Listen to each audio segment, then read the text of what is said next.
kasi hindi siya, like talagang nakaka-relax type. Kasi, surfing siya yung beach dun eh. Maganda doon. Alam mo, dapat balak namin dun eh. Ewan ko, hindi natuloy. Sabi nila, February. Ano lang, March. Mukhang okay na yun. Puro tent lang kayo dun sa Anawang.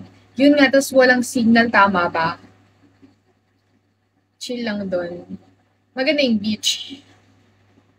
Maarte ako sa sa beach. Maganda. Dapat aesthetic. Tony!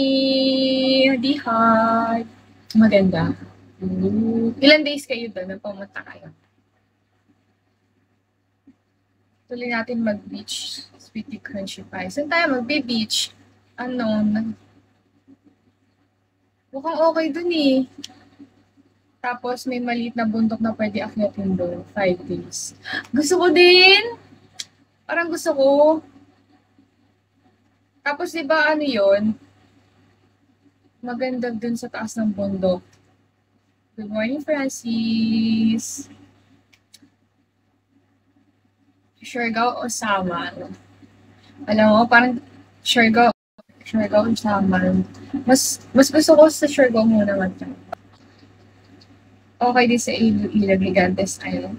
Hindi, pag north lang dito, parang okay nga yung Anawang. Pero ba sinasabi nila, sabi ng face ko isang pangit daw dun, tapos wala daw signal. Pero feel ko okay naman.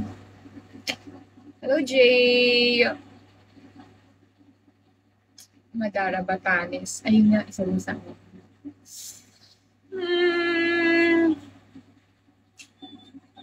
Ay! Si Kalbo pala to eh! Visit ka. Ay, Kalbo, maganda doon pati island hopping. Sa Anawangin. Yun na, Anawangin Pandak. Gusto ko. At saka alam ko ano din doon eh, like, hindi din sobrang mahal. Tama ba? Budget friendly din. Kasi dapat, kasi mga pinsan ko eh. What na pa? Wala akong pasok yung sikit. Na-reschedule yung exam, namin. So, sa pa ako? Sa Sabado pa. Yes, Kalbo. Jacob. Christopher. Saan? Hi, Han. Pero, worth the naman. Worth it naman. Huwag naman yung Who's Kalbo? You! Lalo kang kumagan. Thank you, Singket. Jeep. Hello, Christopher.